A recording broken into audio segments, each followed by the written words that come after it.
Wes, good to see you. We are myth busting again today, breaking down the four biggest financial myths and the truth behind them. Some of the most common beliefs about money, retirement, and investing, they're just myths, and believing in them can really hurt your financial future. So here are the top four. Number one, the market always goes up.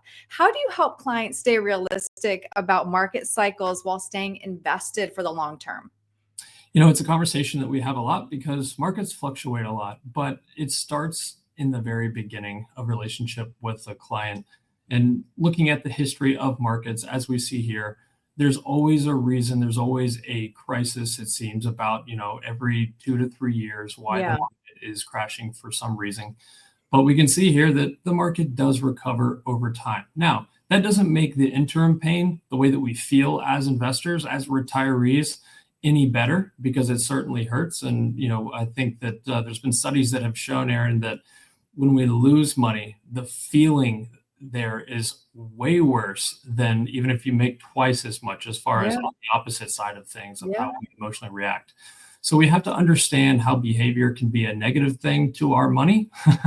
And that's never easy, but we always normalize that, that having the conversation that normalizes volatility and recognizing that it's there, it's going to be there. And when things are really, really smooth, we talk about, perhaps rebalancing the portfolio, capturing some of those gains, and always reverting back to the plan of showing clients, hey, if the market does this, you're still going to be okay. Right. So again, always goes back to planning at the end. Right. Absolutely. All right. Myth number two, the 4% rule for retirement withdrawals. Is that rule still reliable? Is there one number that does work? Well, what's interesting is when the rule came out, it was back in the 90s. It was Oh, a financial advisor, Bill Bingen, and he was from Southern California. And it was a great kind of guide path of just saying, a touch point of like, 4% about if you do that over the course of, say, 30 years and increase that with inflation, your retirement portfolio should stay intact. That's all well and good, but I think that, again, everybody's different. You may have different income streams outside of your portfolio. And we have to recognize that interest rates are always changing. So just over the past few years, the bond market has been absolutely hammered. Yields are going up, which is great if you're pulling income, bad for the value of your portfolio. So we have to kind of change how we look at the 60/40, the common kind of portfolio as far mm, as stocks to bonds, and look at some alternatives. But in general, I think it's an okay place to start. But I like to see portfolios and plans that are more dynamic in nature. Maybe you've got right. a certain withdrawal percentage on the front end, and then you start to slow down as you age. Yeah. It's so much nicer when there's just one number, but of course, that's just not how it Never works. easy. Yeah.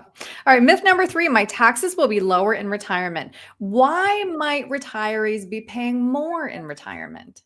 Well, some will, some won't. It depends on how they plan, right? But we all know this, that for most people, as they age, they begin to lose the deductions that they were taking advantage of. And that was especially during their working years. You had the Yeah. mortgage deduction, you were contributing to a 401k and IRA plans and so forth. But in retirement, instead of necessarily, giving money where you get a deduction, a lot of people give their time. On top of that, we have that thing come age 73 for most folks, required minimum distributions. Mm, And that's going to be taxed at ordinary income rates. And many people that we talk with say, gosh, these things, I don't even need all this money that I have to yeah. pull out, pay the taxes on. If I could go back in time, I would have just tried to save as much as I can in something like a Roth. I was actually just having that conversation with my aunt the other day. Really good point. All right. Myth number four, I don't need life insurance once I retire. Why would somebody need life insurance in retirement? Well, life insurance can be useful in many different ways. It's not for everybody. I'm not saying it's the answer for any wishes that you may have. But at the end of the day, life insurance would replace a portion of your income, or perhaps in a legacy planning scenario. So let's say that you have a pension, and when you pass away, that pension isn't 100% joint survivor to your spouse. You want to replace that. It's a very important piece of the retirement plan. Then hey, that's something where the use case comes into play. Also, it could be that, for legacy planning, anybody that is listed as a beneficiary from a life insurance policy, that's a tax-free death benefit. Yeah.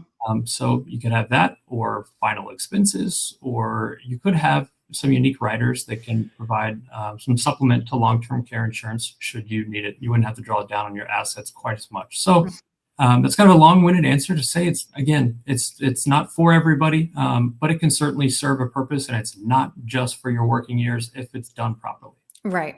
Well, it's clear when I get the chance to talk this through with you, Wes, that you live in this world, you know about these myths. So if somebody wants to discuss whether or not, they've been building a plan around these myths and they want to talk about breaking them, what's the best way to reach you? I'd be happy to chat at 919-322-4113 or shoot us an email, info@patriotwealthnc.com.